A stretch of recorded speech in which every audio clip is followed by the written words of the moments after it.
What's the best kept secret of the ultra wealthy?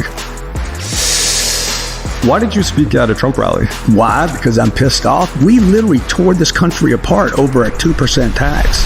Today's guest thinks buying a house is the worst investment you can make. He went from broke drug addict to one of the biggest names in real estate, building a $4 billion portfolio and owning his own private jet. In this episode, we'll dive into his journey from struggling addict to billionaire mogul, his unconventional approach to investing, as well as his unfiltered views on faith, politics, and escaping the rat race.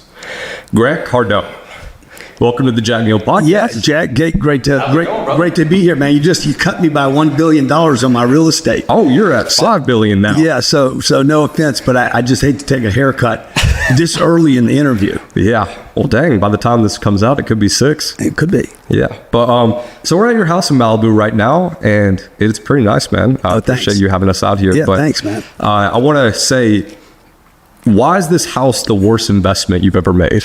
Because it's dead money. I mean, it's, anybody that buys a single family home you're probably out sequence on what people should do if they want to build wealth. Like if you just want a place that you're like, oh, this is mine, which is not. It's the banks. It's the banks, the states, because the property taxes. If you don't pay your mortgage and you don't pay the state, they're going to come take your house. So it's not really your house. Even when it's paid off, it's not your house. It's a terrible investment. Okay, over time, if you look at 100 years, the average house has gone up 1% a year. Doesn't even keep up with inflation. Your money could have been better utilized in a business, starting a company, growing yourself, self-development, or investing in the stock market, or more importantly, maybe even other real estate in your market that would cash flow for you. So when I was 28 years old, I went and bought a house. That's what I thought I was supposed to do. And before I could move in the house, luckily somebody offered me to rent the house from me. I literally just accidentally fell into real estate. And I'm like, okay, wait a minute. I'm going to either make the payment. It was $400 a month, or I can collect $600. And I'm like, I'm going to take the $600. Yeah. Rent it to her, picked up $200 a month. That was a big deal to me. I was 28 years old, making $200 on an investment. I was like, shit, I'm making $2,400 a year. I put $3,500 down. I'm earning 80% on my money. 45 days later, I buy another house. I'm like, I'm going to keep trying to do this, right? Yeah. Second house, I put no money down. Now I started figuring out how to do it better. But had I lived in that house, right, I would have settled down. Supposedly, that's the thing you're supposed to do. Called it my house, paid the mortgage, paid the property taxes, paid the maintenance, paid for the roof, paid for the termites and the tenant, all the problems, right, the toilets, and not received income. And I think that's the mistake a lot of people are making. Your parents, grandparents, they bought a house, put a mortgage on it for 30 years, cross your fingers and hope it goes up in value, which if you time it right, it will. Yeah. But if you're buying right now, it's not.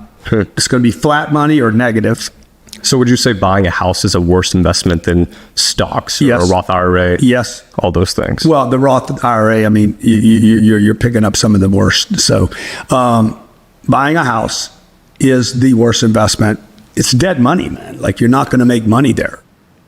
And you're going to pay for it. So rather than buying the house, all you got to do is stay in the same neighborhood and go buy 4 units that cash flow, rent where you live, and use the cash flow from the rentals to pay for where you live. So you think that's a pretty good investment? Yeah, this house is this is a ridiculous investment. But I made it once. I made it. I was on the other side of the hustle and the grind and trying to make it. Yeah. But it's still a bad investment.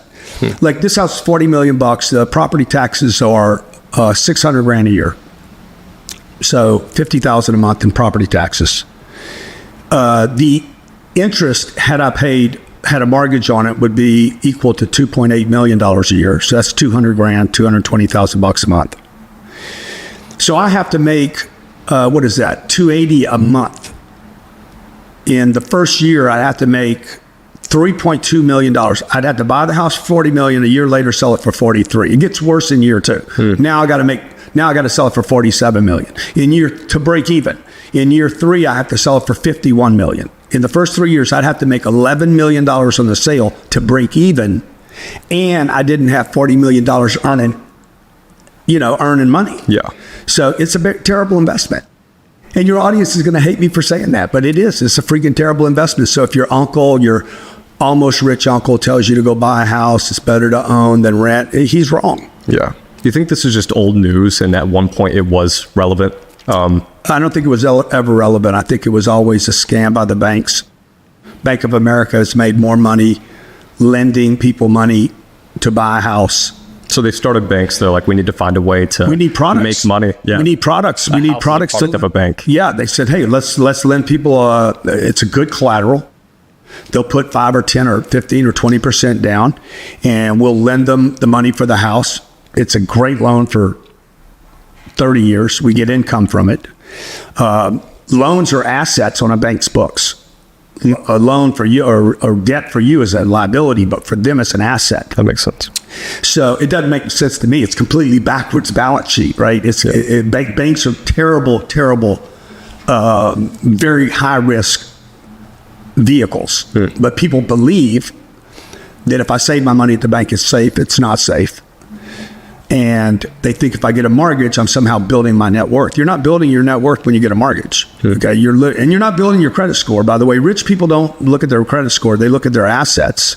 The schedule of assets, the cash flow, is what basically values a person's net worth. It's not where they live, the house they lived in. Where you live should not even be on your personal financial statement because it is a liability. Yeah. So you look at the property taxes in Florida, it's 2%. Here, I think it's a point. Maintenance is a point every year, 1% of whatever the amount was. Interest today is 7%. So 7% of whatever the number is. So you got to take 7 plus 1 plus 1. You'd have to make 9% a year, and you haven't fixed a toilet, the roof, the floors, furnished it, or handled any of the problems. Hadn't put paint on it. Grant, do you think we should ban corporations from owning single-family homes? Well, no, you shouldn't. I mean, it's competition, man. First of all, they're not buying that many homes. They represent maybe 10 or 12%. It's 10 or 12%? Yeah, it's a small number. Okay.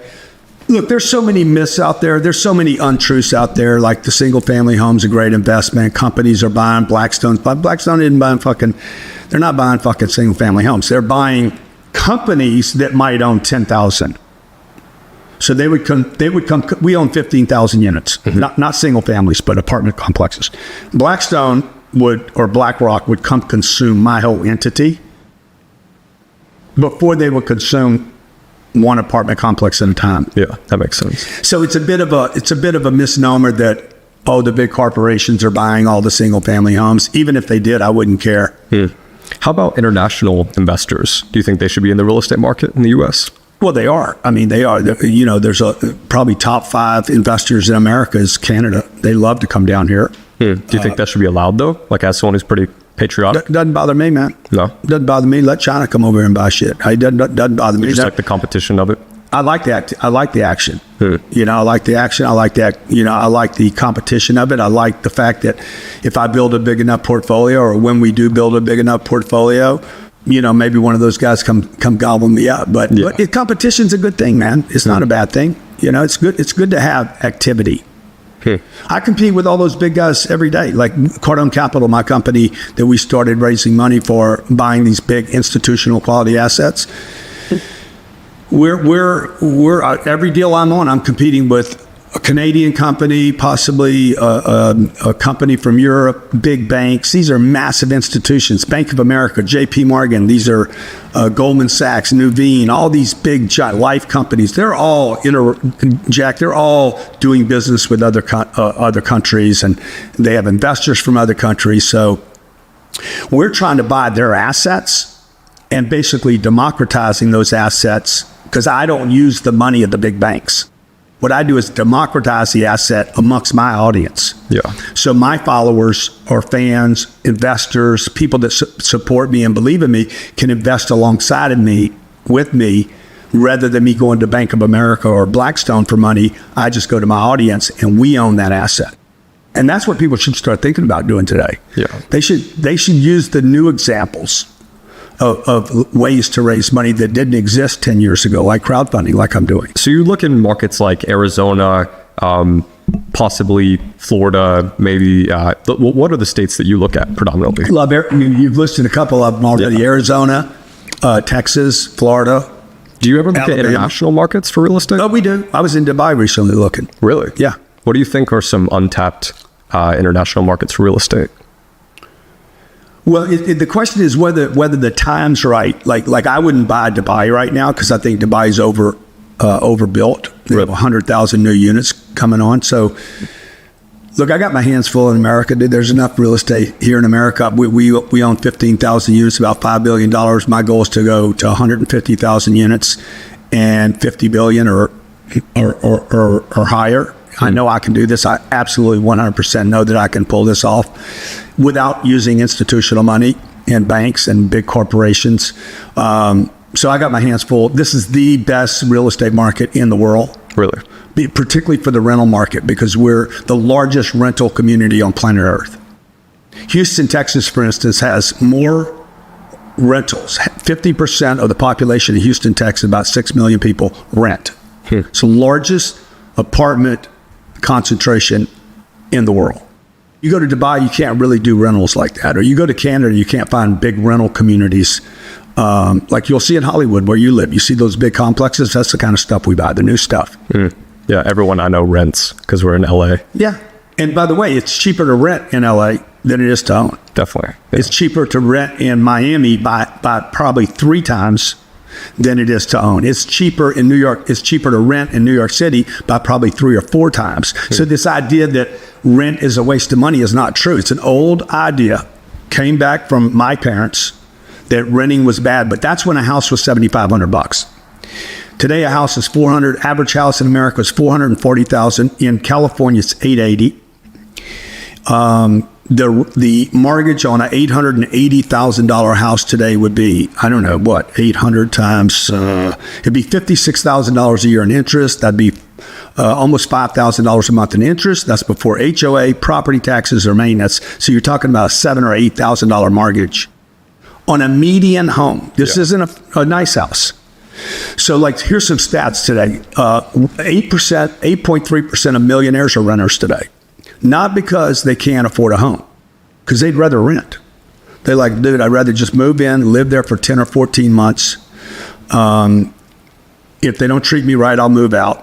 But I have great amenities. I got a big swimming pool. I got a gym. I got safety. I got security. I'm close to my office, and I didn't have to sign a 30-year mortgage. So back to what are the other good places? Canada. I mean, I wouldn't invest in Canada.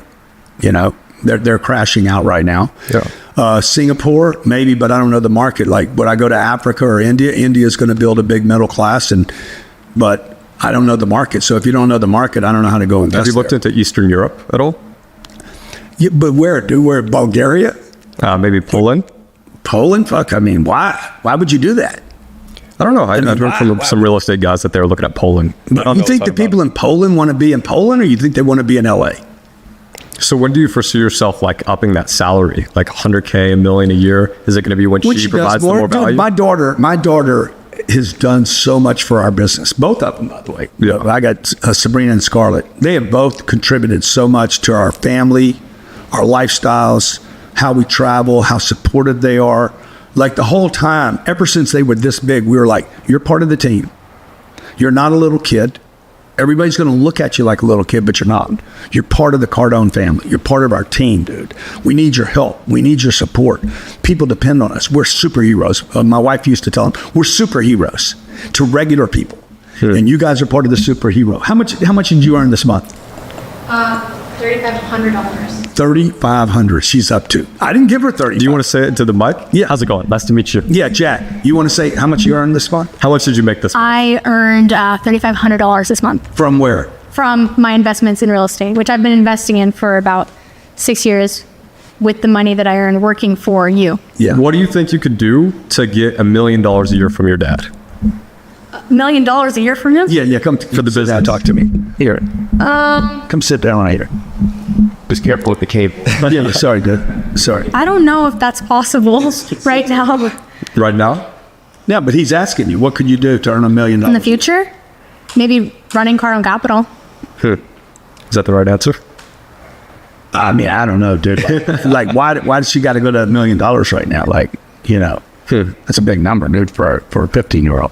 Yeah, but I'm just thinking theoretically she could provide the value if she figured it out. So if she knew like what to point toward. I mean, if she raised $100 million, look, she got me the gig with Donald Trump. Really? At the rally. Yeah. Yeah. So she's 15. She hooked up the gig with Bo. I didn't. So she's very valuable. She's articulate. She's intelligent. People, they're probably going to trust her more than they trust me. People definitely like her more than me. Yeah, I mean, she's likable. Yeah. I'm not a likable person. So how can you not like a 15-year-old kid? Like, no threat in the environment, dude. So I was going to ask you this later, but what's one thing you learned from your daughter? Oh man, I've learned so many things. Like, I've learned so many things from my buddies. So, they're one. I mean, they're my friends. They're not just my kids. They're my friends. I wish I would have grown up more like them. I wish that I had more of a life experience than they had. I mean, I've learned that there's value in doing it yourself, though. Like, I have something that they won't have, which is starting with nothing. And I learned tolerance, dude. I learned patience. I learned that I'm a good guy, a much better guy than I present to the world. Because they're good people? No, because I'm good to them. I make time for them. I'm extremely, if I'm proud of anything in my life, that is my number one accomplishment is being a father. Best piece of advice you've ever received? Best piece of advice. Learn how to get my money to work. I was 35 years old. My uncle said, "Hey man, you know how to work?" At 25, he didn't respect me. At 35, he's like, "Okay, now you know how to work. Turn your life around. Now you need to learn how to get your money to work." And on that day, I changed from working. I mean, I still work hard